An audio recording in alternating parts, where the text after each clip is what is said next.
Alors, bonjour, Jean-Marc Lange. Je suis très ravie de t'avoir ici, à l'Université de Rouen, un lieu que tu connais bien, pour cet entretien à propos de tes recherches, des problématiques en lien avec des thèmes qui te tiennent à cœur, comme le développement durable, comme l'anthropocène, sur laquelle tu travailles récemment, et on a besoin de savoir des choses là-dessus, et puis sur la recherche, tes engagements en tant que chercheur, de point de vue scientifique, institutionnel, la responsabilité du chercheur. Et donc c'est un projet qui rentre dans le cadre d'une série de productions de formation qui s'appelle Entretien, Interface Recherche et Formation. Soutenu financièrement, et je remercie le CIRNEF, donc notre laboratoire de recherche, et puis l'UFR SHS. Et puis je remercie mon collègue Alban Alexandre de son professionnalisme et ce coup de main qu'il me donne, parce que sans lui, ces vidéos n'existeraient pas. Il y aurait un entretien audio. Et donc, voir des gens aussi, et les écouter, défendre et problématiser et nous rendre compte de l'élaboration de leur production de recherche, ça intéresse des étudiants qui ne penseraient pas à la recherche. Et donc, c'est un des objectifs de ce projet, c'est une formation à la recherche. Voilà. Donc dans cet entretien, je vais essayer de balayer un certain nombre de questions qui vont d'abord porter sur le domaine de la recherche, quelque chose que tu connais bien, puisque tu es directeur maintenant de l'IRDEF à la faculté d'éducation, donc à l'université de Montpellier.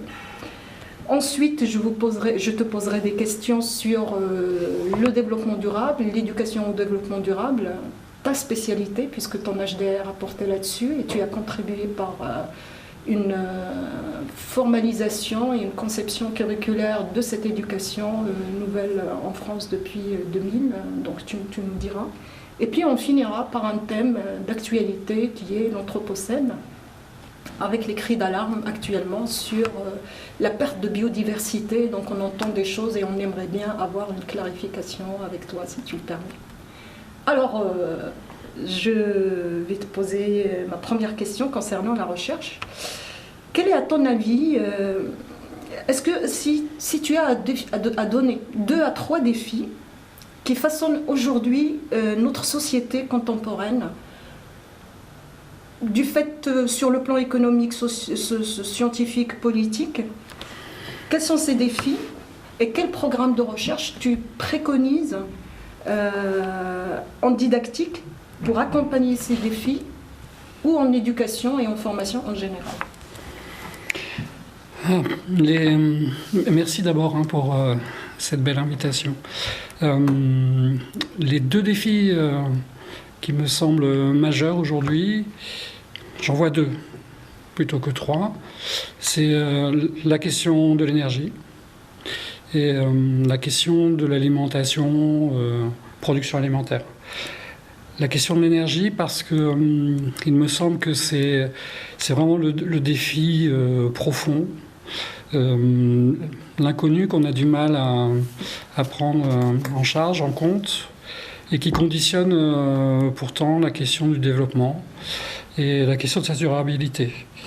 Il me semble que l'augmentation permanente de la consommation d'énergie se heurte à un mur technologique, quelles que soient les solutions qu'on regarde. Et pour moi, c'est le défi fondamental, peut-être le mur sur lequel on va se heurter violemment dans quelques temps, peut-être pas si lointain que ça. Mais en même temps, c'est le défi qui est le plus difficile à relever, à comprendre, à expliquer. Le deuxième défi clé, ou le deuxième levier, là, je dirais que c'est... Je vais avoir un langage plus optimiste. C'est la question de l'alimentation, de la production alimentaire, pour deux raisons. Alors, d'une part parce que c'est vraiment un nœud systémique, c'est-à-dire c'est la question des choix alimentaires, la question de l'alimentation globalement de l'humanité qui est toujours en croissance démographique, la question des modalités de production. Eh bien, croise l'ensemble des dimensions que tu citais. C'est-à-dire les dimensions de santé, bien sûr, la dimension environnementale, c'est la question de la biodiversité, la production alimentaire, où les modes agricoles ont toujours favorisé un essor de la biodiversité, et là, elle participe à son effondrement. Donc c'est un renversement qui est important, on en reparlera avec l'Anthropocène. Ça croise aussi la question sociale, parce que c'est la question du chômage, c'est la question des migrations. Tout ça se trouve interconnecté au travers du défi alimentaire.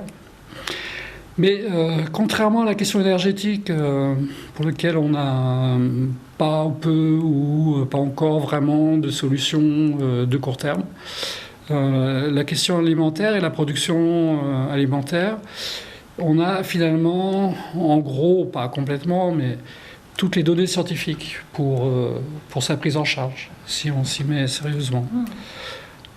Voilà pourquoi, à mon avis, ce sont les deux défis clés. Alors sur la question de la recherche en didactique, la recherche en éducation. La recherche en sciences de l'éducation. En sciences de l'éducation. Comment nous, on peut éclairer, problématiser autour de ces questions? Oui, il me semble que pour les publics, quels que soient les publics, il y a besoin de comprendre ces deux enjeux, ces deux défis. C'est plus que des enjeux, c'est vraiment des défis. Et on a besoin d'apprendre à les relier à l'ensemble des enjeux dont je viens de parler, et établir la relation avec nos choix, nos décisions et nos actions quotidiennes. On parle beaucoup de changement climatique, etc., mais directement, du point de vue éducatif, il est compliqué de comprendre en quoi je suis impliqué ou je peux faire quelque chose sur la question du changement climatique. Mais si on développe une pensée systémique, si on apprend et les travaux de recherche qu'on mène actuellement, par exemple, montrent que les élèves arrivent à le faire du moment qu'on leur donne les moyens, quelques clés, etc. Si on arrive à relier ça avec nos actions, notre vie au quotidien, en fait, on comprend très vite que c'est un levier d'orientation. Et j'entendais récemment Edgar Morin, qui est actuellement en résidence à Montpellier, dans une chaire de la complexité, et qui portait aussi, ou c'est moi qui l'accompagne, ou c'est moi qui ai repris cette idée que c'est vraiment le levier clé pour l'action et pour l'orientation des sociétés. C'est les choix du consommateur sur la question alimentaire a un impact systémique colossal et relativement facile à comprendre.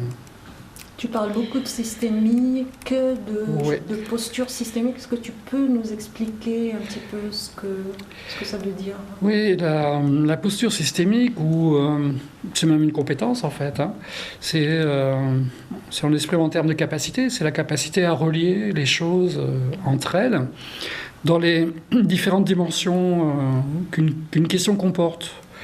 On a trop tendance à enfermer la question alimentaire sur la question, par exemple, de comportement et de santé. On arrive un peu à relier avec la question environnementale. On arrive encore avec plus de difficultés comme ça, spontanément, avec la question énergétique, ou la question climatique, ou la question de la biodiversité, ou la question sociale, la question démographique, la question des migrations. Voilà, c'est ça la pensée systémique, c'est comment tout s'articule. Et c'est bien pour ça que je faisais référence à Edgar Morin, parce que à l'origine, il y a cette idée de la pensée complexe. Or, le système éducatif a plutôt tendance à faire de la simplification abusive et à enfermer les choses dans des tuyaux plutôt que d'ouvrir sur une pensée dite systémique, c'est-à-dire pensée système, pensée reliance entre les éléments. La deuxième chose qui est importante aussi à comprendre, et la recherche en didactique permet de le faire et questionne ce fait-là, c'est pour les citoyens et pour les publics, pour les citoyens que nous sommes tous, c'est de comprendre que ces questions-là sont hautement politiques. Alors qu'on les réduit toujours à une dimension technique ou économique. Et fondamentalement, c'est politique, puisque ce sont des choix. Ce sont des choix politiques qui ont été faits pour des raisons qui ont toute leur légitimité, qu'on n'est pas là historiquement pour dénoncer, mais qui nous conduisent actuellement dans une impasse dont on connaît sur la question de l'alimentation, de la production alimentaire, les portes de sortie. C'est ça qui est vraiment important. Alors à partir de là, du point de vue de la recherche, il suffit de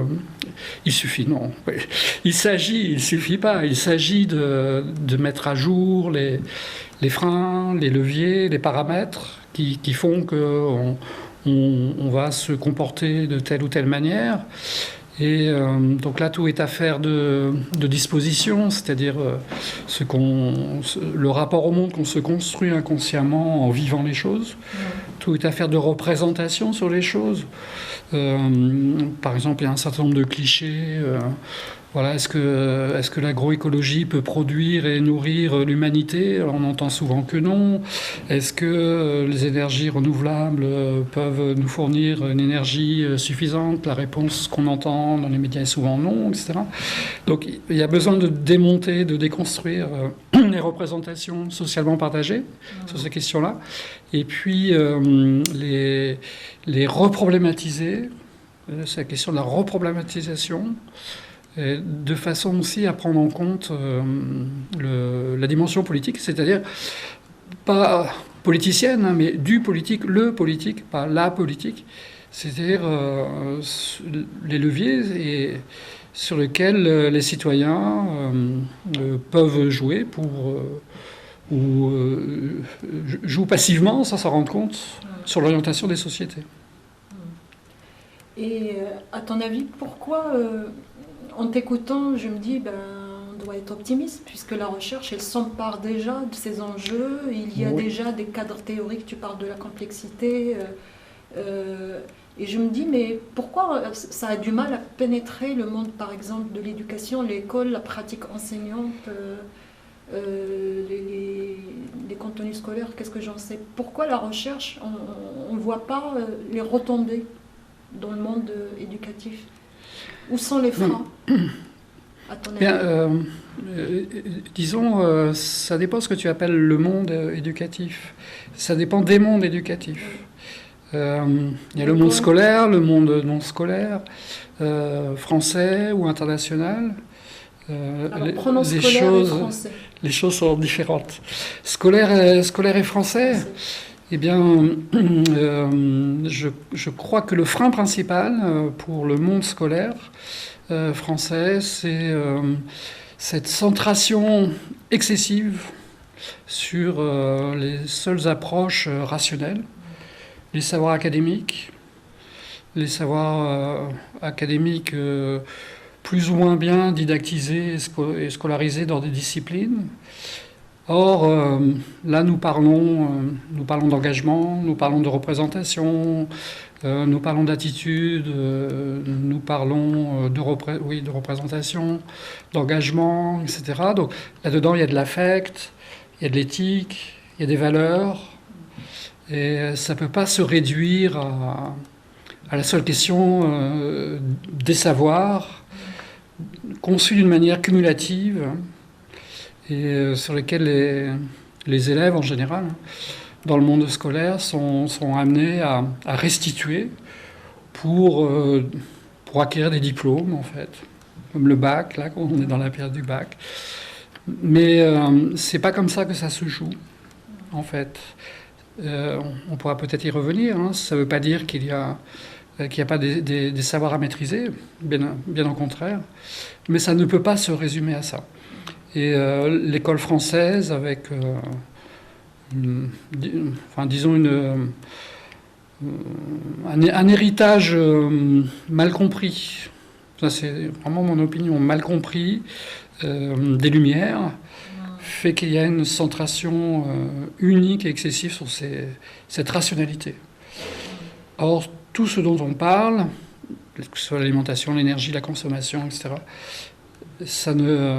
on n'y répond pas que par la rationalité. Nous ne sommes pas des êtres purement rationnels. Nous sommes des êtres aussi irrationnels dans lesquels la part des émotions, la part des valeurs est extrêmement importante dans les motivations des personnes. Et c'est ça pour moi le frein principal. Le deuxième frein, c'est la disciplinarisation surtout de l'enseignement secondaire, mais en fait ça a des répercussions aussi sur le premier degré. Là encore, c'est une disciplinarisation qui est importante, hein, parce qu'il faut apprendre à se discipliner l'esprit, donc à acquérir un mode de pensée spécifique, etc. C'est pas du tout anti-discipline, mais la centration excessive sur les disciplines, et en plus les disciplines existantes, et penser en silos, en tuyaux, eh bien, empêche en fait de développer tout ce que je viens de dire, et en particulier la pensée systémique. Ça ne veut pas dire qu'il n'y a pas d'éducation à une pensée systémique ou une formation à la pensée systémique dans telle ou telle discipline, ponctuellement. Il y en a beaucoup en géographie, par exemple. On en retrouve aussi dans les sciences de la vie et de la Terre. Mais globalement, ce n'est pas quelque chose qui est pris réellement en charge. D'accord. Donc, on est en train de cerner un petit peu ces enjeux sociétaux qui peuvent se transformer en enjeux éducatifs sur lesquels peut travailler un certain nombre de chercheurs, une communauté problématisée, pour pouvoir aussi apporter des réponses à des acteurs sur le terrain, ou même proposer des recherches participatives où des acteurs du terrain interviennent pour aussi donner leur façon de voir et co-construire, participer à la problématisation. Ce qui m'amène à cette question, c'est si tu as à définir la responsabilité du chercheur aujourd'hui en éducation, étant donné ces questions qui sont vives, étant donné les enjeux qui sont très prenants et importants, sur quel plan tu la places cette responsabilité? Est-ce que c'est sur le plan institutionnel, l'institution à laquelle on appartient, à labo, avec ses exigences, ses enjeux?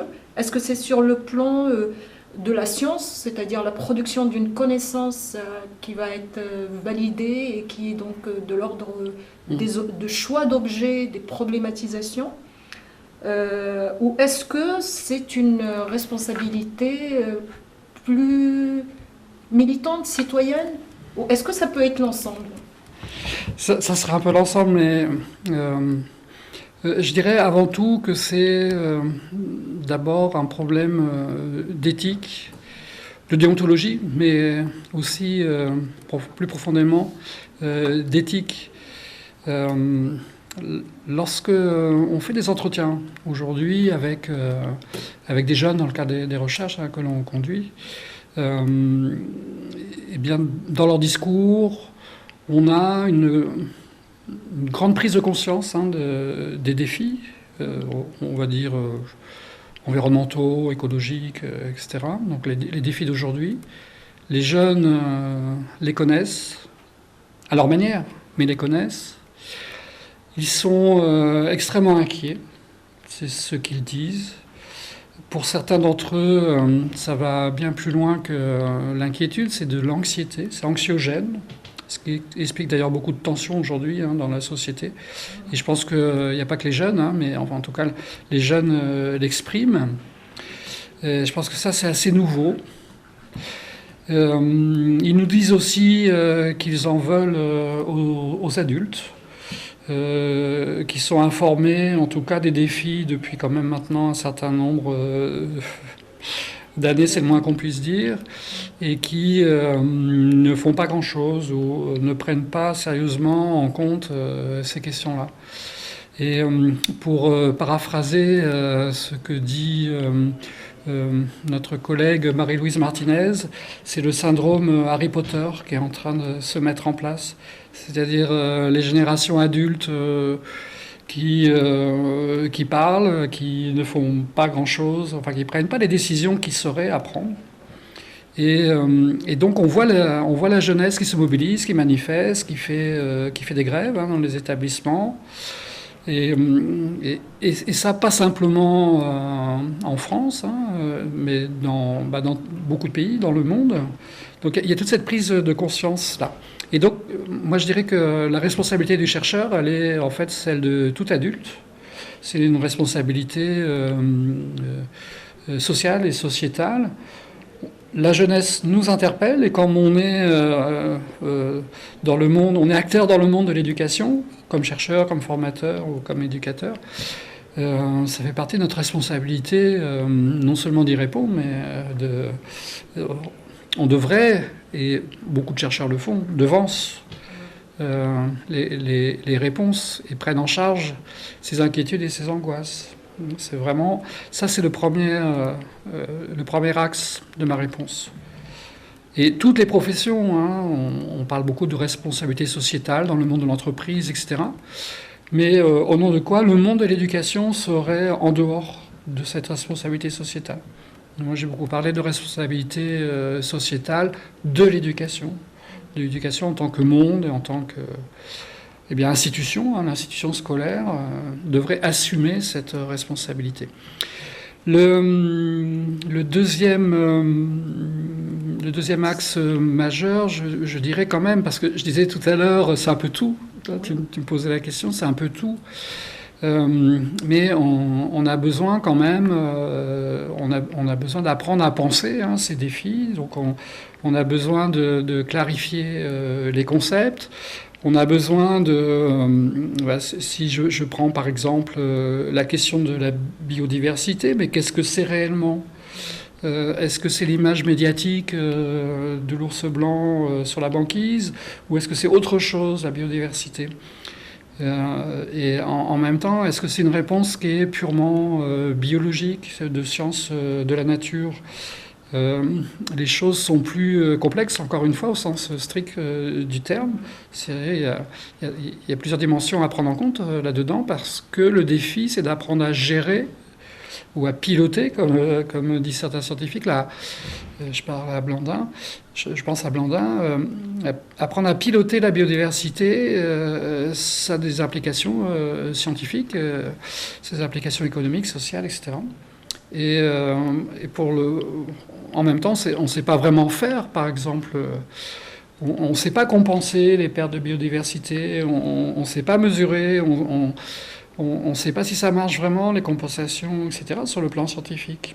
Et donc là, il y a besoin d'avoir des recherches dans les sciences de la nature, mais on a besoin aussi de comprendre les représentations qu'en ont les gens, comment les gens, les publics, les plus jeunes, mais pas seulement, les adultes aussi, se les approprient. Qu'est-ce que c'est que réellement la biodiversité ? Quelles sont les questions qui se posent vraiment ? Mais au-delà de questions où ça peut être aussi la question du rapport entre biodiversité, nature, environnement. On utilise un peu tous ces mots-là de façon interchangeable. En fait, non, c'est pas la même chose. Ça c'est le rôle de la recherche aussi, et surtout là, cette fois, la recherche en sciences humaines et sociales, de clarifier les concepts. Parce que les chercheurs en sciences de la nature sont pas c'est pas toujours leur préoccupation parce que c'est pas leur travail au quotidien. Et donc la prise de distance réflexive et épistémologique sur les choses, c'est aussi à la recherche en didactique de l'assumer. Quelles sont les représentations à l'œuvre? Est-ce qu'elles sont partagées? Comment agir dessus? Comment les mesurer? On parle beaucoup d'engagement, de responsabilité, mais qu'est-ce que ça veut dire? Il y a besoin de clarifier ces mots-là. C'est quoi être engagé? C'est quoi la différence avec l'activisme, etc. Être responsable, ça veut dire quoi? Il y a la fameuse assertion responsable, pas coupable, mais pas responsable, ou responsable, pas coupable, etc. Donc il y a besoin de clarifier toutes ces choses-là. Il y a besoin aussi d'apprendre à les mesurer du point de vue des sciences humaines et sociales. Et puis, une fois qu'on a développé des outils pour apprendre à les mesurer, il y a besoin aussi de les didactiser pour en faire des outils d'évaluation. Donc il y a vraiment tout ça. On entend beaucoup dire qu'il faut changer notre rapport au monde. Dans les médias, on parle il faut changer notre logiciel sur le monde, qui ne serait pas adéquat. D'accord, mais ça veut dire quoi? Comment on conceptualise tout ça? Qu'est-ce que ça a comme implication? Voilà, le rapport au monde, hein, c'est un objet que tu travailles personnellement, au travers du rapport au savoir notamment. Voilà. Et conceptualiser, ça permet de distinguer, de différencier, et après de mesurer, de rendre compte, de rendre ça intelligible. Alors il y a d'autres types d'assertions du type il faut penser local. Il faut penser global et agir local. Oui, mais qu'est-ce que ça veut dire? Est-ce que c'est simplement des questions d'échelle? Est-ce que actuellement on entend beaucoup parler de localisme? Est-ce qu'il n'y a pas des pièges idéologiques dans tout ça? Donc il y a besoin de ces apports de recherche en sciences d'éducation, en didactique, ou dans d'autres sciences humaines et sociales, hein, mais qui viennent en complément pour penser, mesurer, rendre compte. Et au final, ce que les travaux de recherche ont montré, c'est que si je reprends l'idée de l'engagement, c'est qu'il y a deux inhibitions principales. C'est l'inhibition épistémique, c'est-à-dire plus on dit que les choses sont catastrophiques, plus on se sent décontenancé, angoissé, et donc on est inhibé dans les actions à mener. Et puis l'autre inhibition fondamentale, c'est l'inhibition sociale, c'est-à-dire on a l'impression d'être impuissant tout seul, alors qu'on est puissant individuellement et collectivement. Mais encore faut-il arriver à s'en persuader, non pas rationnellement, mais dans les dispositions que l'on acquiert chacun en vivant les choses. Alors là, la recherche nous dit quelles sont les manières d'agir dessus, quels sont les leviers à ce moment-là. Les leviers sont conceptuels, méthodologiques les leviers, ils sont surtout dans l'agir, dans les expériences. Oui, mais c'est avant tout dans les expériences que chacun vit. Il faut prendre la mesure à son échelle. Je dirais c'est la parabole du. Je peux dire que c'est une parabole hein, du colibri. C'est chacun à son échelle doit faire et peut faire. Et c'est ça qui permet de dépasser les inhibitions. C'est-à-dire si je peux faire à mon échelle, on peut faire tous collectivement. Si on se rend compte que, eh bien, oui. Il y a des leviers pour agir, il n'y a pas un choix, mais il y a plusieurs choix possibles. Et bien, à ce moment-là, les inhibitions, elles sont levées. Parce qu'on a développé des dispositions qui sont proactives vis-à-vis de l'engagement, vis-à-vis des défis à relever, hein, ce qui va être le contraire des inhibitions, en fait, de cette espèce de fatalité qui nous tombe dessus, ou ce refus, hein, ce refus de penser les choses. Donc ça, c'est un levier extrêmement important. Mais En même temps, une fois qu'on a dit ça, c'est pas si nouveau, puisque John Dewey, au début du XXe siècle, disait cela déjà, hein, learning by doing, j'apprends en faisant, j'apprends par l'expérience, mais pas dans le sens scientifique du terme, mais dans l'expérience que je vis. C'est comme ça, la citoyenneté, par exemple, la démocratie, ça s'apprend en se vivant. L'engagement, ça s'apprend en la vivant, etc. Et en même temps, ce n'est pas suffisant. C'est-à-dire, il faut aussi des moments de réflexivité, des moments de prise de distance critique. Il faut donc mener des enquêtes. On a besoin aussi, en même temps, d'étayer sa pensée avec des concepts, des modèles, etc. Et donc, on a un triptyque. On a un triptyque qui est eh bien, l'expérience donnée à vivre, le recul réflexif et l'étayage par les contributions disciplinaires. Il faut arriver à mettre en place ce triptyque. Et là, tu me posais la question des obstacles fondamentaux. Je pense que là, il y a le troisième, qui est qu'il faut des moments et des modes de fonctionnement scolaire qui le permettent. Or, le format scolaire, ce que j'appellerais pas la forme scolaire, parce que c'est pas vraiment ça la forme scolaire, mais le format scolaire actuel, avec des disciplines cloisonnées qui se rencontrent très peu ou 2 à 2, simplement, ne permettent pas de dégager ces espaces-là. Ça ne veut pas dire que ça doit prendre la place de tout, mais il faut qu'il y ait un minimum d'espace temporel notamment, ou d'organisation, pour ces moments où il faut apprendre à passer entre les trois, en fait. Ces trois modes, c'est-à-dire l'expérience, l'enquête réflexive et l'étayage. À l'école primaire, en fait, il n'y a pas ce poids des disciplines. Et l'école primaire, c'est quand même plusieurs années où l'élève passe, par lesquelles l'élève passe avant d'arriver au collège. Donc là, on a le temps d'agir ou d'inculquer un certain nombre de choses. Mais qu'est-ce qui fait que même à l'école primaire, ce genre de choses, c'est-à-dire partir de l'expérience, faire une sorte de démarche par l'enquête, et plus ce nom qu'on entend, la démarche d'investigation qui est devenue maintenant un passe-partout, et personne n'y comprend rien. Nous sommes tous les deux des enseignants aussi, nous formons des futurs enseignants et des futurs enseignants du secondaire et du primaire. Je suis ahurie de voir des étudiants qui me posent une question mais complètement farfelue par rapport à leur dossier de stage, c'est-à-dire que ça y est, c'est la fin d'une réflexion d'une année ou même des fois de 3 semestres.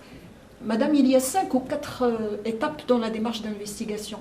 Parce qu'un tel dit 5, la main n'a pas dit 7. Donc, vous voyez, tu vois ce que je veux dire? C'est-à-dire, mais qu'est-ce qui fait que même à l'école primaire, ça ne marche pas, ça ne colle pas?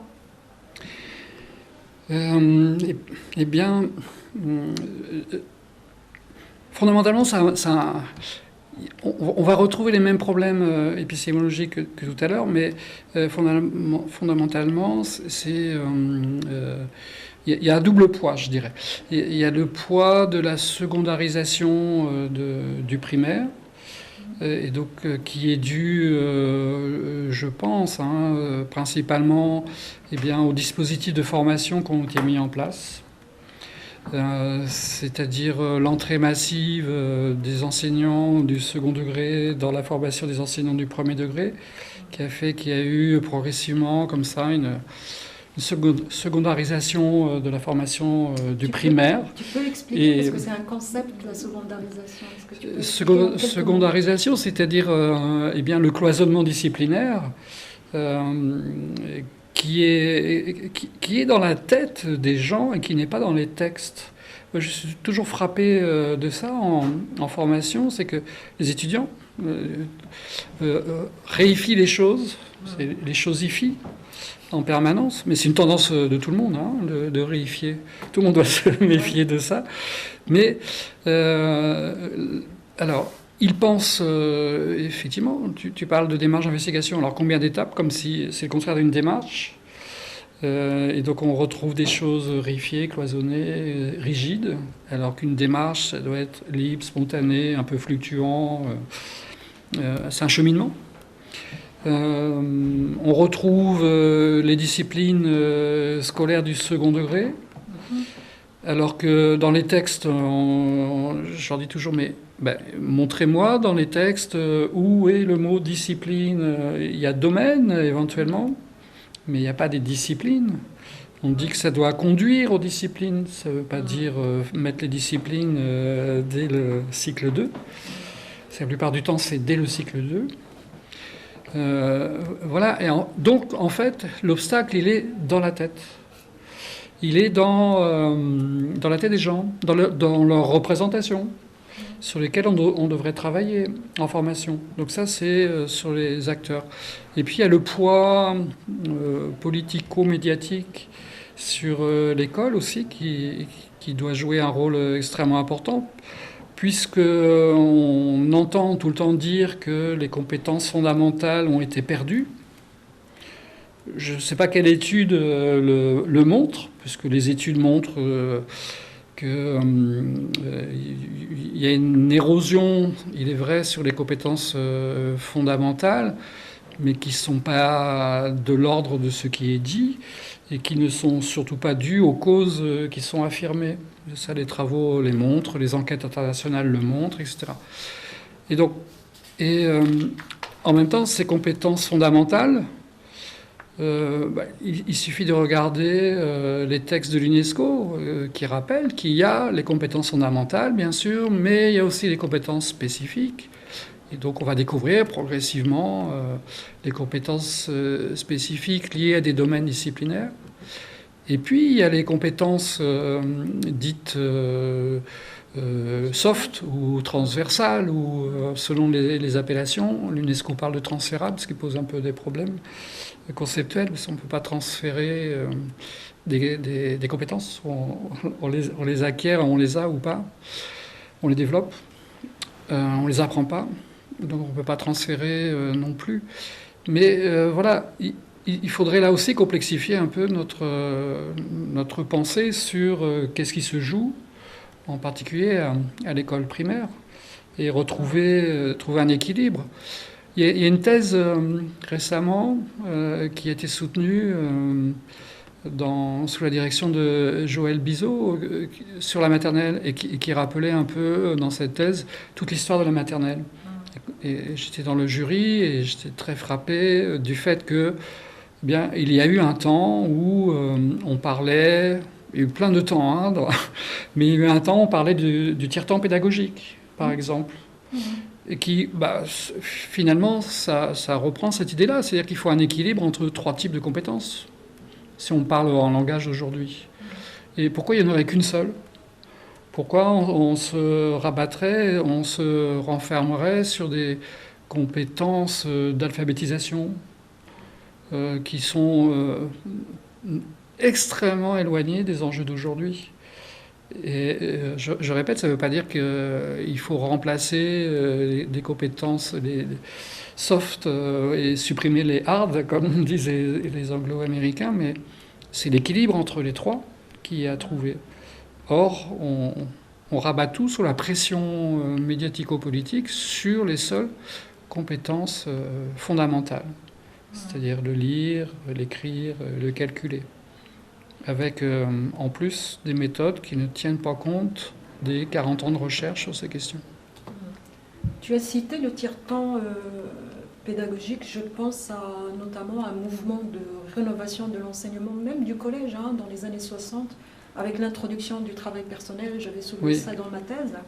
Et je pense que là, il y a une différence de coloration politique, si on peut dire, entre ces réformes dans les années 60 et les réformes qui nous tombent maintenant dessus, par exemple celle du socle commun des connaissances, c'est-à-dire ces réformes qui sont imposées par, je dirais pas imposées par l'OCDE, mais qui sont imposées par des considérations économiques, comme tu as dit tout à l'heure, compétitivité, formation d'un travailleur qui est apte à entrer dans la vie professionnelle Et donc, en fait, les réformes actuelles de l'enseignement en général et de l'enseignement scientifique ont cette empreinte économique et politique qui fait que la question des contenus, le sens, ces choses qui faisaient le cœur du métier pédagogique se perdent.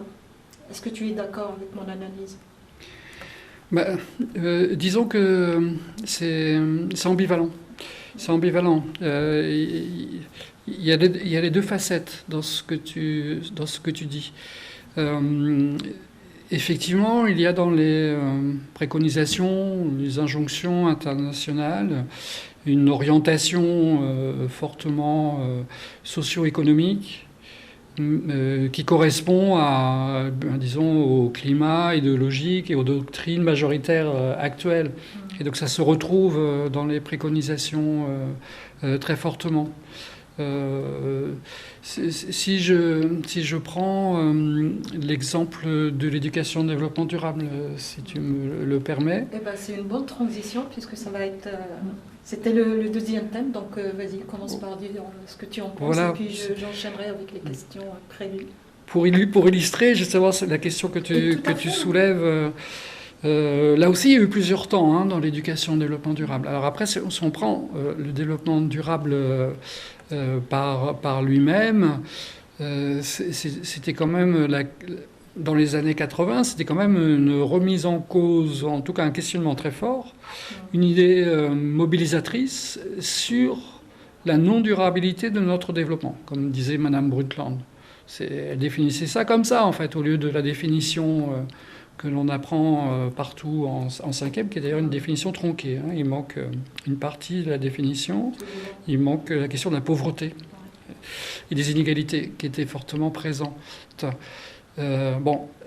Mais fondamentalement, le questionnement, c'était la non-durabilité, la prise en compte de la non-durabilité de notre mode de développement à partir du moment où il est mondialisé. C'était ça. Voilà. Et donc, c'est une idée, au départ, qui est mobilisatrice, mais qui est en même temps, puisqu'elle a été admise et votée par les Nations Unies, etc. Donc, il y a forcément eu des compromis et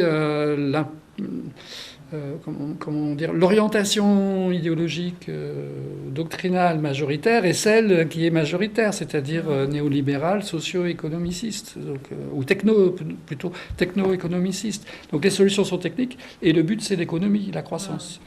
Et donc ça on le retrouve dans tous les textes. En même temps, là, la recherche montre bien aussi. J'ai un étudiant qui va bientôt soutenir sa thèse sur cette question-là. C'est la question du politique et de l'antipolitique. C'est-à-dire, poser la question du développement, c'est une vraie question politique. Poser la question de la durabilité, c'est une vraie question politique. Bon, ce qui en a été fait, c'est une manière de voir les choses. Il y en a d'autres. Là, le rôle du chercheur et le rôle de l'éducateur, c'est montrer qu'il y en a d'autres, ou de mettre à jour les idéologies, les doctrines qui sont à l'œuvre. Ça, c'est une fonction. Mais de l'autre côté, aujourd'hui, on parle des objectifs de développement durable. Là, on est vraiment dans l'antipolitique. C'est-à-dire, on ne pose plus la question du développement, mais on se donne des objectifs techniques qui sont à atteindre.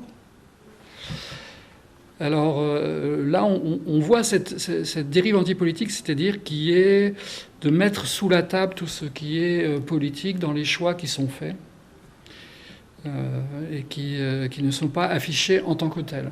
On nous laisse à penser qu'il n'y aurait pas d'autres politiques possibles en permanence. Voilà.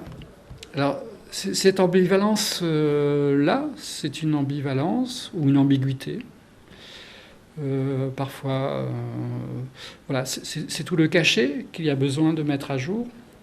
On parle dans nos travaux sur le curriculum.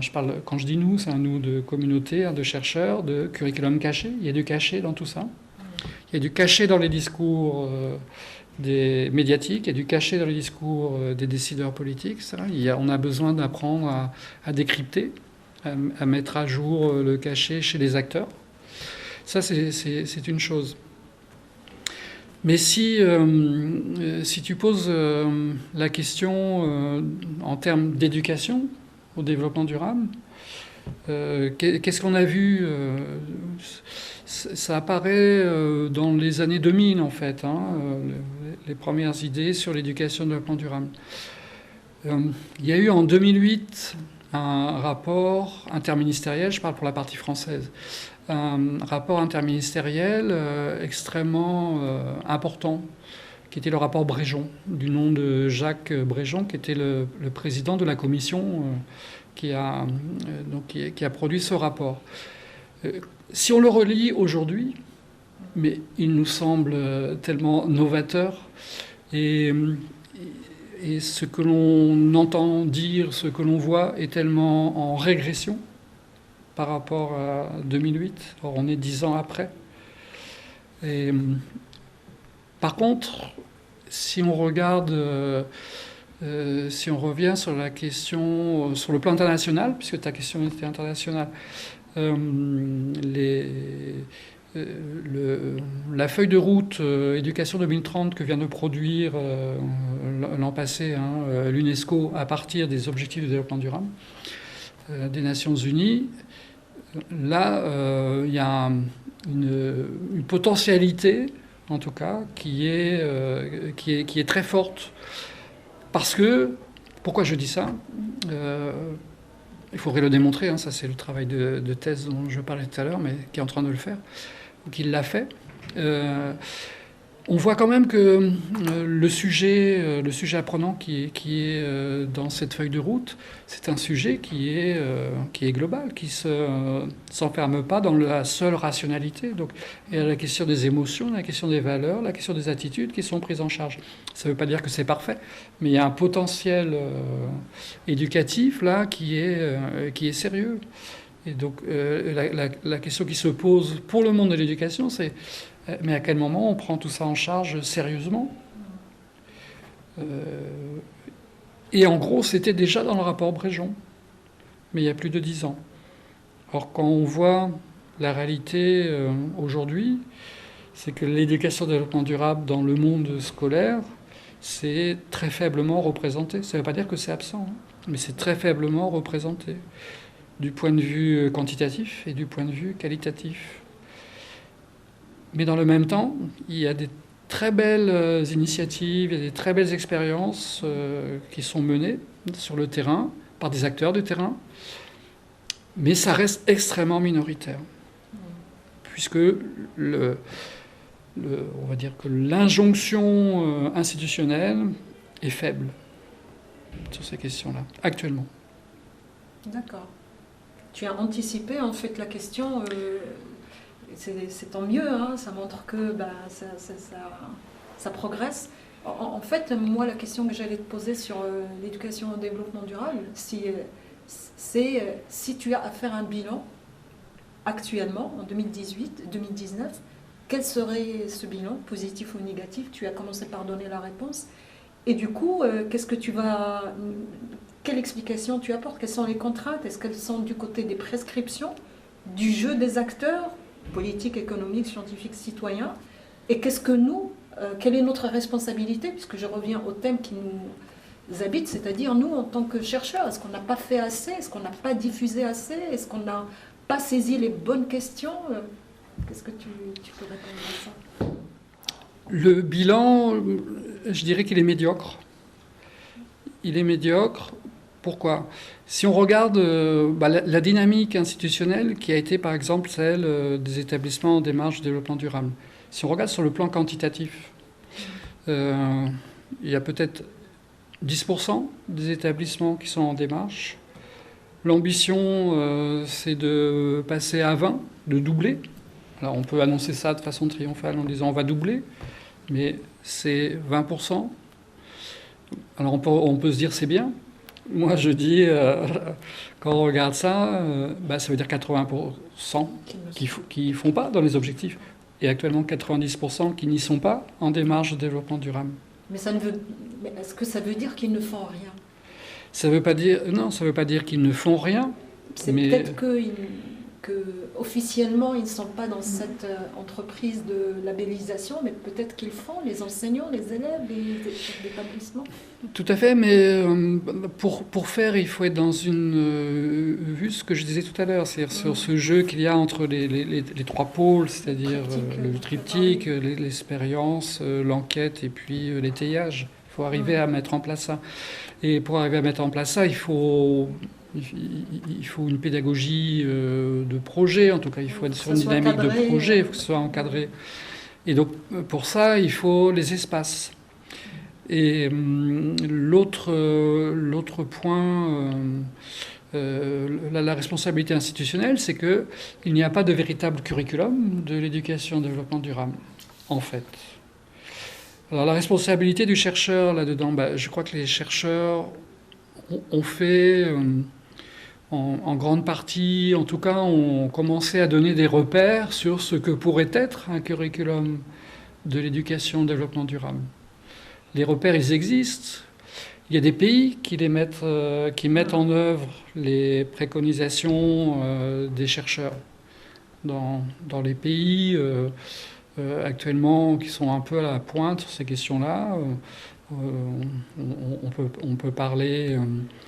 je ne sais pas, il y a la Suisse romande, par exemple, il y a la Finlande, il y a l'Écosse qui agit très fortement sur ces choses-là. Et ça, c'est pour les pays européens et du Nord, enfin, des pays un peu comparables à nous. Dans les pays du Sud proches, on a des très gros efforts de restructuration curriculaire, par exemple en Tunisie, au Maroc en particulier, mais aussi au Liban. Là, je ne cite que les pays que je connais un peu, avec lesquels je travaille. Je pense qu'il y en a d'autres.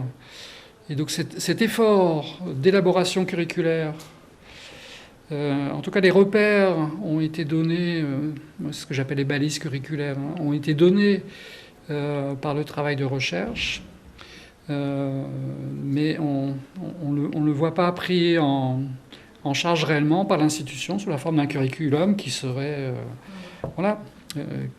qui serait institutionnellement décrit. Et donc, tout ça est toujours soumis aux aléas, finalement, aux aléas locaux, mais aussi aux aléas politiques. Est-ce que c'est ou pas présent dans la lettre de rentrée, par exemple? Est-ce que c'est présent ou pas dans la loi? Est-ce que dans les lois successives, là, c'est présent dans la nouvelle loi en cours de discussion, par exemple? Mais sous quelle forme? La question de l'éducation au développement durable. Mais il ne suffit pas d'avoir une référence dans un texte, il faut aussi qu'il y ait un curriculum qui se mette en place pour légitimer, justement, et donner les moyens aux acteurs dont on parlait, parce qu'il se passe quand même beaucoup de choses. Mais il n'y a pas le cadre institutionnel pour le faire pleinement. Alors, sur la question des chercheurs, parce qu'il ne faut pas passer notre temps non plus à critiquer les institutions, les acteurs du terrain. Chacun fait... il faut aussi regarder, avoir ce qu'il peut, oui. Il faut aussi regarder avec un point de vue critique et réflexif sur ce qui se passe en recherche. Et je trouve que on voit peu, je veux dire, d'effets cumulatifs des travaux de recherche. On a l'impression que ce sont toujours les mêmes questions qui reviennent, c'est-à-dire chacun revient un peu sur son terrain, sur ce qu'il sait faire, alors qu'il faudrait il faudrait accompagner beaucoup plus fortement. La recherche doit être en avance. C'est ce que j'appelle le sommet de la vague. Et c'est pas toujours en requestionnant toujours les mêmes questions, avec les mêmes cadres théoriques, que cela fait avancer. Et je souris parce que, en fait, ces productions, c'est pour inciter des jeunes étudiants à faire de la recherche, à avoir une familiarisation avec ce monde, et puis leur dire, la recherche, tout n'est pas fini. Non. Il faut avoir une idée, y aller. Comme les entrepreneurs, avec cette logique néolibérale, on n'arrête pas de nous dire l'entrepreneuriat, dans le monde de la recherche, il y a plein de choses à faire. il y a beaucoup de choses qui restent aussi à découvrir. Donc les questions Ouais. ne sont pas finies. C'est ce que tu viens de dire. Il y a des chercheurs qui Ouais. maintenant qui capitalisent sur. On a un effet cumulatif sur Ouais. leur héritage, mais on a besoin de jeunes chercheurs qui Oui. prennent en charge des questions, qui osent aller sur des sentiers pas encore explorés. Tout à fait. Et donc ça, c'est important. Le travail qu'il y a à faire est énorme, en fait. Énorme. Il est colossal. Ouais, Il faut capitaliser déjà l'existant, tout à fait, oui. voir, c'est aussi le rôle de la recherche, hein, voir ce qui a été pensé, de quelle manière, mais aussi les impensés, ou encore pire, les non-pensés. Et c'est peut-être la question la plus difficile, les non-pensés. Hein. Mais au moins les impensés. Et pour ça, c'est le travail des chercheurs, hein, de s'intéresser à ça. Et j'ai parlé tout à l'heure de balises curriculaires. Les travaux actuels montrent très nettement que si on ne donne pas à disposition des praticiens des vrais repères curriculaires sur, sur un enjeu donné, une question sociétale donnée, quels sont les points clés par lesquels il faut passer et quels sont au contraire les points qu'il faut éviter ou les pièges qu'il y a à déjouer, eh bien, ça reste trop de l'ordre du discours, de la généralité, etc. Alors qu'il y a besoin de s'ancrer sur des choses concrètes, réelles, territorialisées. Et donc ça, c'est la question de la contextualisation. Il y a besoin de contextualiser. On entend dans les populations, chez les jeunes en particulier, des discours généraux sur l'environnement, mais ils ne sont pas du tout contextualisés. Et pour arriver à contextualiser ces défis, eh bien, il faut beaucoup de repères épistémologiques, il faut des connaissances précises. Et ça, c'est le rôle de la recherche, de les donner. Mais le travail à faire est énorme, puisqu'en fait, il faudrait prendre chacun des défis, chacun des enjeux de durabilité qu'on a à prendre en charge dans nos domaines, et puis progressivement, eh bien, les identifier, ces repères-là. Donc le travail est énorme. Il y en a pour plusieurs générations. Comme tout travail de recherche, c'est un travail qui est infini, ce n'est jamais fini. Hein, parce qu'en fait, disons que les recherches de ces 20 dernières années ont donné les grands repères généraux sur les finalités, sur ce qu'il faut éviter, sur les pièges, mais généraux. Et après, c'est là qu'on retrouve l'intérêt d'ailleurs de la recherche en didactique. Il y a une question de focalisation sur un défi donné. Eh bien, quelles sont les balises curriculaires sur lesquelles je vais pouvoir travailler de façon à bien atteindre les finalités que l'on se pose. Là aussi, la question des finalités, elle est pas réglée, elle est pas simple. Hein. Et donc là aussi, il y a tout un travail de clarification sur les finalités en tant que praticien, en tant qu'enseignant, en tant que formateur, on prend en charge. Et ça aussi, c'est le travail du chercheur. Et comme les choses évoluent avec le temps, c'est un travail aussi là qui n'est jamais terminé non plus. Donc pour finir sur cette deuxième partie liée au développement durable, oui. J'entends beaucoup parler et je t'ai lu pour trouver que tu parles assez souvent de ce qu'on appelle la norme du développement durable. Je voulais savoir, prendre un moment que tu nous expliques ça, et puis qu'est-ce que les recherches, à ton avis, didactiques ont apporté là-dessus? C'est-à-dire ce qu'on vient de dire sur l'éducation au développement durable, si on peut finir par un exemple sur cette notion de norme de développement durable et concrétiser un certain nombre de critiques ou de points positifs que tu as fait sur l'approche. Bien, disons que la question de la norme, je l'ai un peu abordée précédemment en parlant du politique et anti-politique. La première chose sur cette norme du développement durable, c'est de reconnaître sa dimension fondamentalement politique. Ce qui est pour le monde de l'éducation déjà quelque chose qui est problématique. Accepter la dimension politique des choses. Ça, ce serait vraiment le premier enjeu. Et donc à partir du moment où on parle de normes, on va pouvoir aussi parler d'antinormes. C'est-à-dire il y a une norme qui est majoritairement admise, véhiculée actuellement, mais il y a besoin aussi de construire ou de penser, ou en tout cas de découvrir d'autres normes, d'autres modèles. Tout à l'heure, on parlait, pour prendre des exemples plus concrets, de la question des valeurs, par exemple. Dans le développement durable, l'idée de durabilité, en soi, porte énormément de valeurs. On parle beaucoup de diversité, de biodiversité, de diversité culturelle, etc. Tout ça, c'est des valeurs. La question des valeurs, comment ça se travaille sur le plan éducatif? Ça ne s'enseigne pas des valeurs. On ne transmet pas des valeurs en apprenant des choses. Il y a des travaux dans cette perspective-là qui sont extrêmement intéressants, qui sont portés par un jeune épistémologue qui s'appelle Xavier Roth, qui s'inspire des travaux de Canguilhem. Et d'ailleurs, Canguilhem a donné un certain nombre de réponses à tout ça. Ça permet de penser. C'est qu'une norme peut être déconstruite, mais on peut aussi raisonner en antinormes. Les valeurs, on peut les construire, les déconstruire. Mais comment le faire en pratique? Et c'est par les antivaleurs qu'on peut y arriver. Si on prend les valeurs fondamentales, liberté, mais comment on peut enseigner la liberté? Alors Dewey disait en la vivant, c'est une chose, mais il y a une autre piste aussi qui vient enrichir, c'est de dire, eh bien, si la liberté, on ne sait pas trop ce que ça veut dire, comment je vais apprendre ça, mais par contre le contraire de la liberté, ça je peux l'exemplifier fortement. D'un point de vue historique et d'un point de vue géopolitique, etc.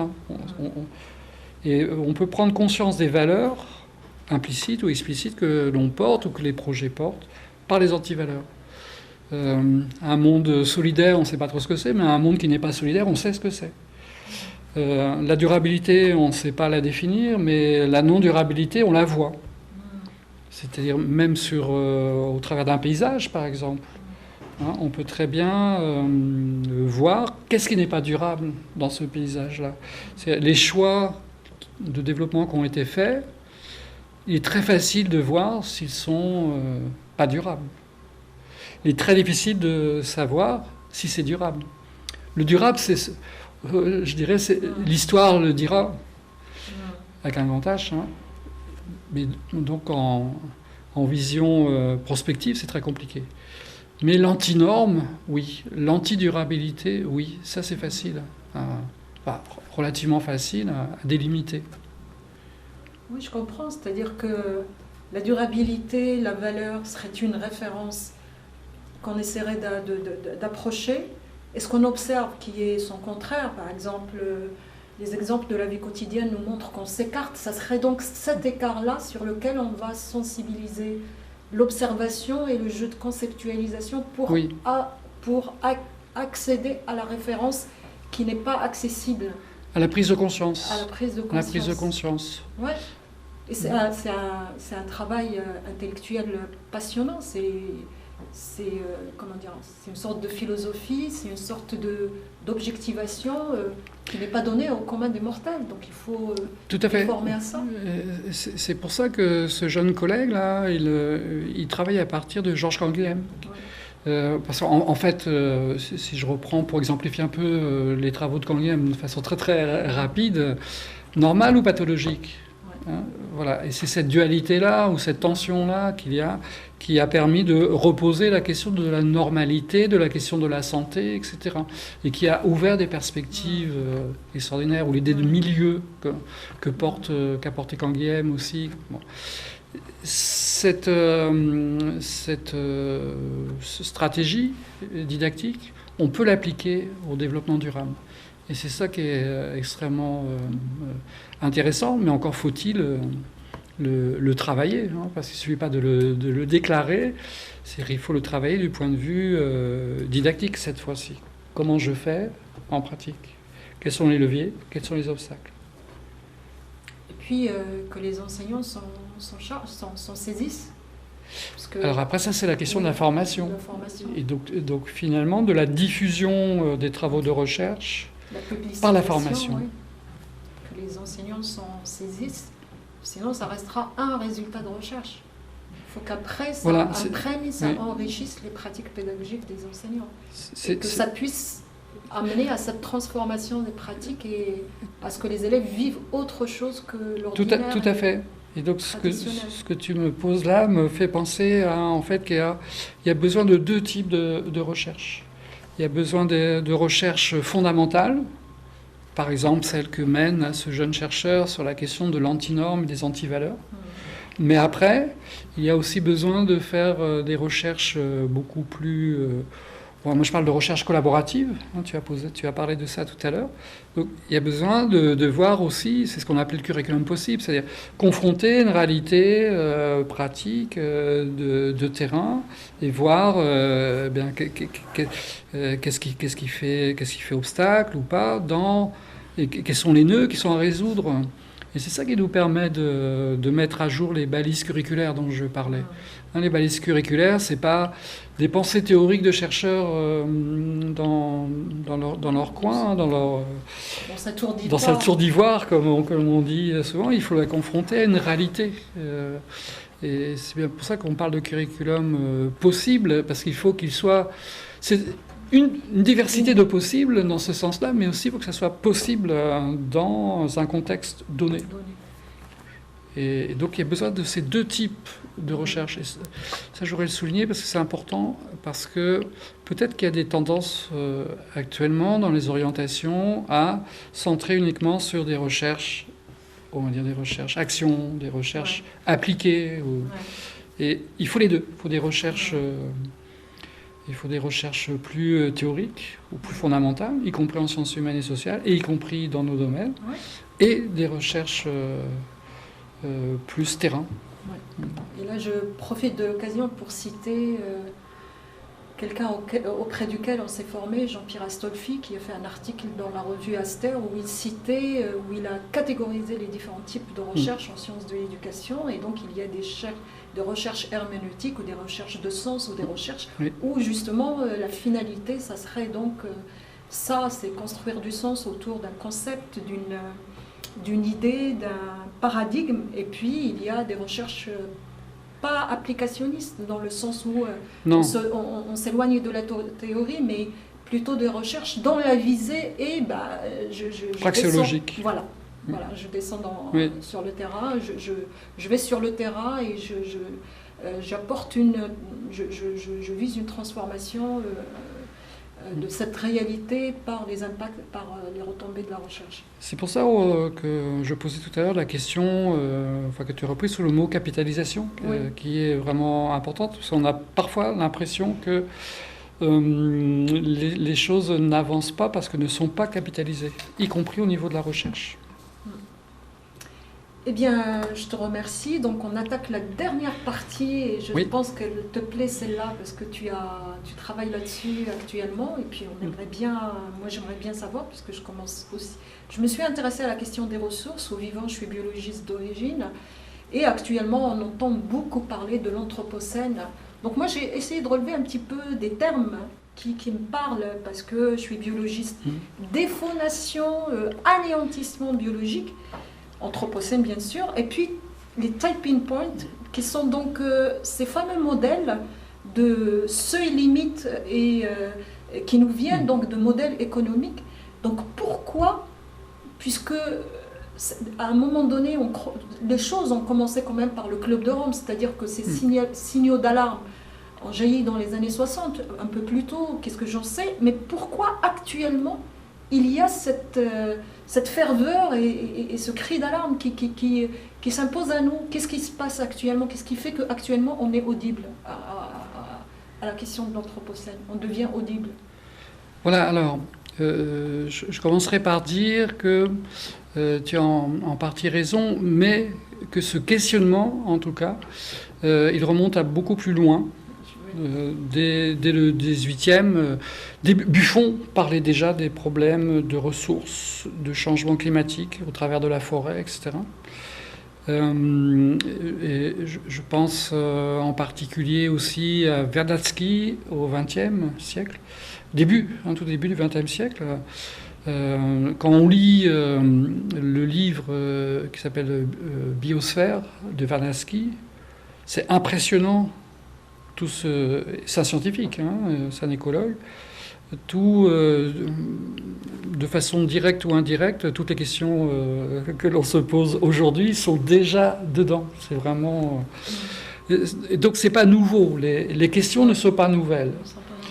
Ce qui a changé, pour moi, c'est la question de la prise de conscience généralisée.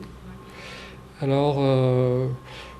Ça, c'est des questions qui ont été travaillées par des chercheurs. La conquête spatiale, par exemple, avec cette vision extérieure de la planète Terre, l'analogie du vaisseau spatial. Nous aurions un seul vaisseau, il faut apprendre à le gérer parce qu'on n'en a qu'un, etc. Voilà, tout ça, c'était sûrement une rupture culturelle, ce sentiment d'appartenance à un monde global qu'on n'avait pas forcément culturellement avant. Mais je pense que l'événement principal, c'est l'idée d'Anthropocène elle-même comme méta-récit collectif qui a émergé il y a quelques années. Et ce qui nous manquait, c'était ça. C'était un récit collectif qui nous donne à lire, à raconter, à comprendre les choses. Et alors, quand on dit ça, c'est peut-être aussi qu'il y a eu une emprise trop forte de certains courants. Alors, je parle pour notre monde là, de l'éducation, de la recherche, de l'idée de postmodernité. L'idée de postmodernité partait de l'idée que c'était la fin des récits. Or, on est passé... Récits, en tout cas de certains récits, mais de la fin de récits, du besoin de récits et du progrès. Voilà. C'est ça, oui. Or, on a besoin, dans le monde de l'éducation, mais on a besoin aussi, comme humain, comme citoyen, on a besoin de récits. Alors là, pour le monde de l'éducation, c'est un sacré problème, parce qu'on est passé du récit national, qui donnait du sens à tout ce qui était fait au primaire, etc., qui a été progressivement, qui s'est délité, qui a plus ou moins abandonné, pas plus trop assumé. Ça ne veut pas dire qu'il y a... Je ne dis pas, je n'ai pas d'opinion particulière là-dessus. Il y a peut-être toujours besoin d'un récit national, mais ça, c'est pas à moi de le dire. Mais sur ces questions globales, on avait besoin d'un récit global. L'Anthropocène nous donne un récit global. Alors après, actuellement, il y a débat, donc, du côté des sciences de la nature, chez les géologues. Est-ce que ça existe vraiment, l'Anthropocène ? Il y a un débat en sciences humaines et sociales. Est-ce qu'il faut parler... le point clé, c'est le point de déclenchement de l'Anthropocène. C'est à quel moment on a changé d'ère géologique. Alors certains disent c'est les années 60 avec la surconsommation. D'autres disent c'est l'invention de la machine à vapeur qui a décuplé le travail humain. Alors certains disent donc il faut appeler ça soit le capitalocène, soit l'anglocène. D'autres disent non, ça remonte à la conquête de l'Amérique, donc c'est le XVe siècle avec Christophe Colomb, puisqu'il y a eu des changements très importants que je ne vais pas reprendre là, mais que ce soit sur le plan démographique, sur le plan des maladies, sur le plan et donc du climat. Parce que le lien n'est pas facile à expliciter en quelques secondes. Voilà, alors. Et pour que ça soit anthropocène, et certains le feront remonter au néolithique, c'est-à-dire l'invention de l'agriculture. Donc sur la date de départ, on n'a pas le même récit. En tout cas, il y a un accord quand même qui se fonde sur l'idée que on est bien dans l'anthropocène, c'est-à-dire pour que ça soit anthropo, il faut que tout le monde soit concerné, mais non pas une partie. Il n'y aurait pas une partie des humains qui aurait raison sur une autre partie des humains. Tout le monde est concerné. Et là, il y a des distinctions qui sont extrêmement importantes dans ce discours, comme ce qu'apporte le géographe Michel Lusseau sur la distinction qu'il fait en parlant de la Terre, hein, entre la planète, le système géo-éco-socio-système, et puis le monde des humains. Et dans l'idée d'anthropocène, c'est l'idée que le monde des humains est forcément anthropisé, puisque c'est le monde des humains, c'est celui dans lequel on vit, nous, c'est notre manière d'habiter. Mais le système physico, géo, écologique, etc., est affecté complètement. Et la planète, en tant que planète, elle-même, est affectée dans toutes ces enveloppes. Les enveloppes qui avaient été définies par Vernadsky de tout à l'heure. Et donc c'est parce que les trois dimensions de la Terre sont affectées qu'on peut parler d'anthropocène. Alors, en même temps, ce méta-récit, il entraîne d'autres récits. On parle aussi beaucoup aujourd'hui du grand effondrement. Alors, mais d'un point de vue scientifique. Hein. Beaucoup de scientifiques parlent aujourd'hui du grand effondrement, avec par des analyses, des méta-analyses de données, un croisement des courbes de ressources démographiques, etc., vers les années 2030, ce qui est très proche. Hein. C'est dans une dizaine d'années. Et alors là, autant l'Anthropocène est un récit mythico-scientifique, mais qui peut rester mobilisateur, autant le récit de l'effondrement, du point de vue de l'éducation, pose vraiment des problèmes. Beaucoup de partisans ou de porteurs de l'idée de développement durable sont devenus maintenant des partisans de l'effondrement. Je pense à Bruno Latour, tout ça. Bah, Bruno Latour, je veux dire... bon, le nom de philosophe va m'échapper tout de suite, ça va me revenir, hein, mais c'est... Voilà, donc beaucoup de porteurs de développement durable se sont rendus compte que non, on allait plutôt vers un effondrement. Alors certains commencent à parler après de rebond, mais comment arriver à éduquer cette idée-là, alors que je disais au point de départ que le constat que les recherches font, c'est que les jeunes sont déjà dans une anxiété, une angoisse, une inquiétude par rapport à l'avenir. Et si on fait la promotion brutale de l'idée d'effondrement, ça devient très risqué sur le plan humain, sur le plan des sociétés. Mais voilà, je pense, pour répondre à ta question, c'est cette mise en récit qu'il n'y avait pas. Il n'y avait pas. Et donc, on n'arrivait pas à penser. Chacun pensait dans son coin, dans sa spécialité, un certain nombre de problèmes. Mais ça n'arrivait pas à faire sens dans la société. À fédérer. On a besoin, humain, d'imaginaire, de mythes pour penser les choses. Hein. Depuis toujours, hein, il y a des mythes. Voilà, je pense aux Grecs, etc. La mythologie, c'est une manière de vivre, de donner du sens et de vivre ensemble. L'Anthropocène est un grand récit qui serait une manière de penser les choses. En même temps, avec des implications scientifiques très fortes sur, justement, l'idée de limite, l'idée de seuil, l'idée de rupture, continuité-rupture, avec certaines questions... voilà, ou certains défis pour lesquels il y aurait déjà dépassement ou irréversibilité. Ça pose la question de la réversibilité, irréversibilité.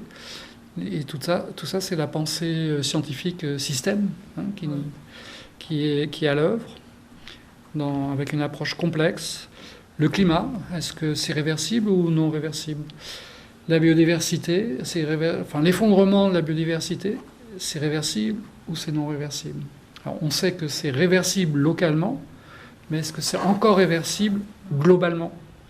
Et là, on n'a pas vraiment de réponse scientifique. Et là, ça devient très inquiétant. Et on retrouve donc cette inquiétude fondamentale qui est en train de miner nos sociétés et qui s'exprime qui s'exprime par des, des mouvements parfois plutôt sympathiques, là, avec les mouvements des jeunes, parfois plus violents, comme on le voit un peu partout, hein, ou parfois des replis exagérés. Mais ça, c'est des questions qui ont été bien étudiées là aussi par notre collègue Marie-Louise Martinez. Hein, voilà. Et c'est ça l'idée d'Anthropocène. Et c'est vraiment. Alors là, du coup, pour la recherche, on a un nouvel empan à travailler, une nouvelle question à travailler. En même temps, on n'est pas sans ressources. Il y a eu beaucoup de travaux faits en didactique des sciences en particulier sur l'idée de récit. Et les sciences, finalement, lorsqu'on l'enseigne en tout cas, pas dans la pratique du chercheur, hein, mais quand on l'enseigne, ça passe toujours plus ou moins par un récit, une mise en récit. Donc il y a le récit scientifique qui se confronte au récit plus ou moins mythologique porté par les élèves, et comment les deux arrivent à interagir. Il y a eu beaucoup de travaux en didactique des sciences sur cette question-là. Et je pense qu'en s'inspirant de cela, mais en élargissant, en sortant du champ simplement de la didactique des sciences, on peut arriver à penser le récit de l'Anthropocène d'un point de vue didactique. Et que dire sur l'éducation aux limites? Est-ce que tu as des idées? Parce qu'en fait, le catastrophisme prôné par des philosophes, hein, je ne sais plus le nom. Dominique Bourges, je cherchais tout à l'heure, hein, je pensais à Dominique Bourges en particulier. Donc ce catastrophisme, bon, si je suis d'accord avec toi, il ne faut pas en rajouter. Les jeunes, on n'a pas les... ils sont un petit peu fragiles, hein, fragiles dans le sens où, comme ils n'ont pas une objectivation à tout bout de champ, ils prennent les choses au pied de la lettre. Donc si on ne veut pas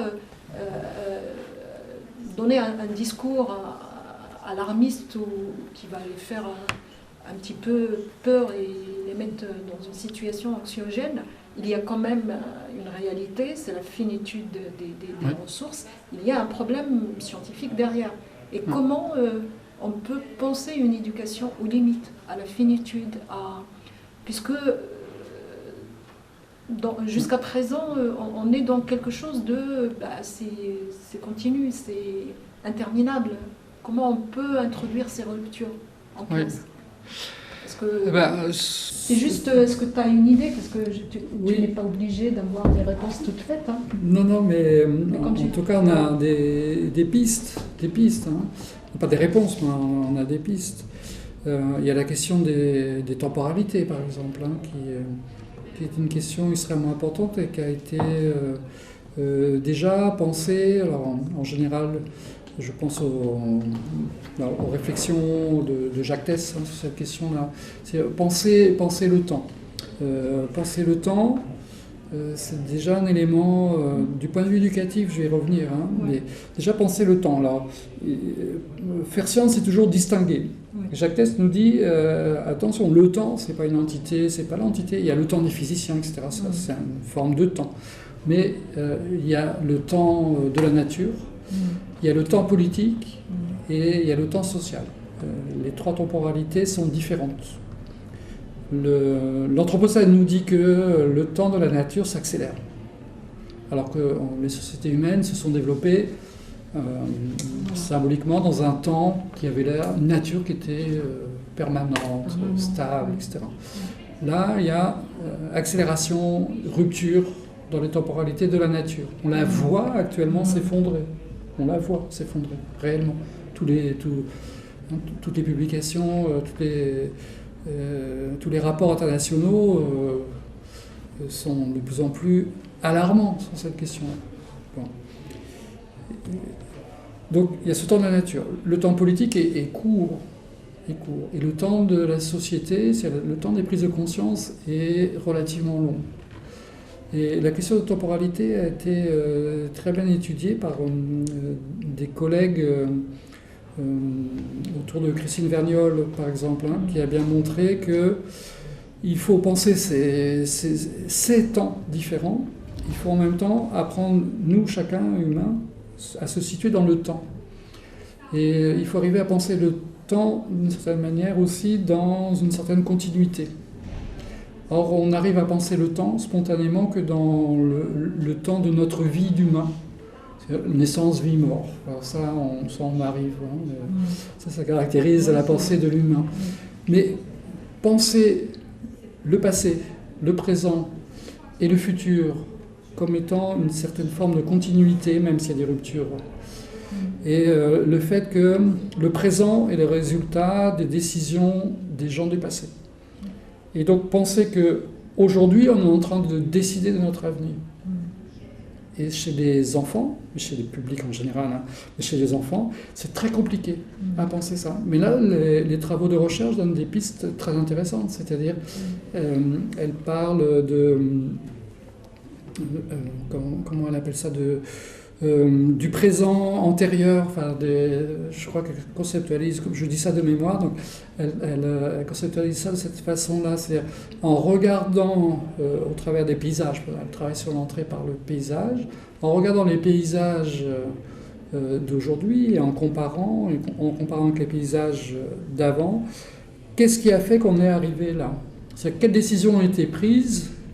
En général, des décisions politiques et économiques qui ont été prises, qui ont conduit tel ou tel territoire dans cette situation-là aujourd'hui. Et donc, comment je peux penser l'avenir de mon territoire ? Ça, c'est toute la prospective. Voilà, ça, c'est des pistes qui permettent de comprendre les limites. Après, il y a toute la pensée complexe. C'est comprendre qu'est-ce qui est... l'idée de seuil, d'équilibre, de rupture d'équilibre, penser le fait qu'un équilibre, c'est toujours quelque chose qui est dynamique. Lorsqu'il y a rupture, on ne revient jamais à l'équilibre antérieur, mais on atteint un nouvel état d'équilibre. Tout ça, les sciences nous donnent des éléments de réponse. Alors, si on croise tout ça avec... la question de l'étude du temps et la prise de conscience du temps, la prise de conscience d'une certaine forme de complexité dans le sens scientifique, avec les seuils, etc. Et une pensée systémique, avec ces trois éléments-là, on devrait, à condition que la recherche donne des vrais repères didactiques là-dessus, c'est ce on essaye de faire, on devrait permettre d'apprendre à tout le monde à penser ces choses-là, collectivement. Je te remercie de ces éléments, parce que l'anthropocène, je ne pense pas que le terme soit introduit dans les programmes ou les textes, pas encore en tout cas. Et je pense que les éléments, en tout cas, de réflexion, sinon certaines réponses que tu apportes sont intéressantes et ça peut donner des pistes. Le travail sur le temps, la problématisation autour de la notion de seuil, et puis penser ça d'une façon complexe avec cette approche systémique, ça donne des pistes aussi pour un peu approcher cette notion, sinon ça reste dans l'ordre du discours général. Eh bien, je pense qu'on est arrivé au terme de notre entretien. Toujours, puisque tu es notre deuxième intervenant, donc je laisse les dernières minutes, ça peut être 1 minute, 2 minutes de parole à la personne, et de dire cette propre motivation, d'avoir accepté cet exercice, parce que ce n'est pas une promotion d'un chercheur, hein, tu n'es pas là pour dire voilà mes travaux, mais pour qu'on puisse discuter, problématiser, donner des pistes, lancer des questions. Qu'est-ce qui t'a intéressé dans cet exercice, Jean-Marc ? Bien, mais plus profondément, c'est quelque chose qui m'anime depuis longtemps, c'est la question environnementale. Hein. Ça, c'est ma motivation de fond, depuis mes études en sciences de la nature. Ça, c'est le fond. Mais c'est la prise de conscience, il y a quelques années, dans le cadre d'un séminaire de recherche, avec un exposé d'un collègue de l'ENS de Lyon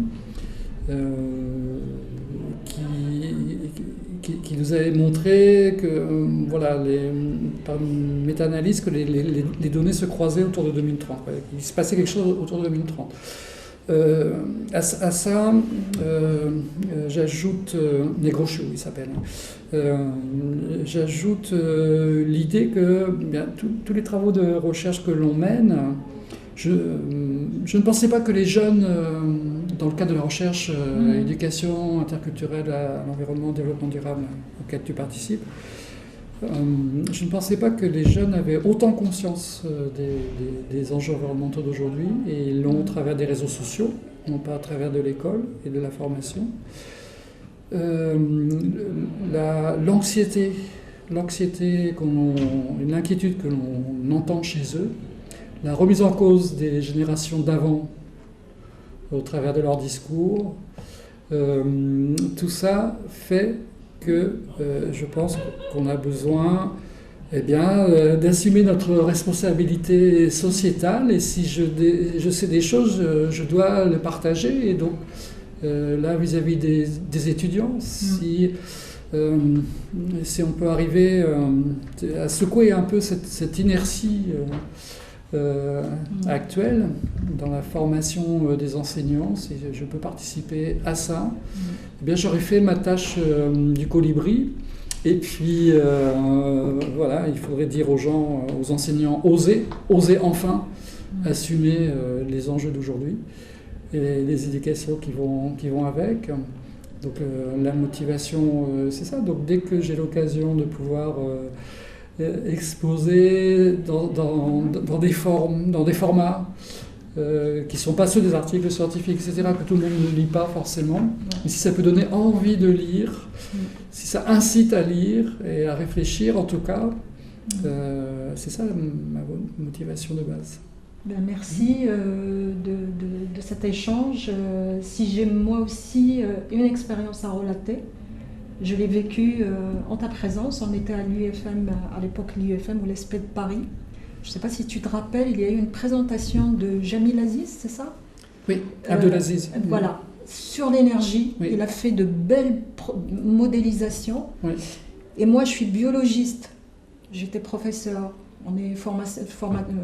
Je forme des enseignants, chercheurs. Et cette présentation, j'ai eu un choc, parce que c'est là où j'ai réalisé qu'il y avait vraiment des problèmes et qu'il fallait se mobiliser. Et donc tu vois, l'anxiété des fois, ça peut être un moteur, peut-être pour nous, parce qu'on a des outils. Oui. Mais en tous les cas, il faut qu'il y ait des rencontres avec... faire rencontrer les jeunes, les élèves, le grand public, au cours de moments cruciaux où ils ont l'impression qu'ils touchent le problème, que ça devient le leur. Ouais. Toi, tu l'as vécu avec cette expérience à Lyon, moi je l'ai vécu à l'ESPE de Paris, et je me dis que voilà, il faut qu'on multiplie ces occasions de faire rencontrer les gens autour, ou en tout cas qu'ils se rendent compte qu'il y a vraiment des problèmes et qu'il faut que tous on s'attelle à la tâche, parce que sinon voilà. Et donc j'espère que ces productions, enfin en tout cas cet entretien qu'on a eu, peut donner envie des gens d'aller chercher. Voilà. J'ajouterais juste, si tu me le permets, l'idée que l'anxiété est un levier à condition qu'après il y ait des outils pour penser. Oui, sinon c'est humainement invivable en fait, et violent, trop violent.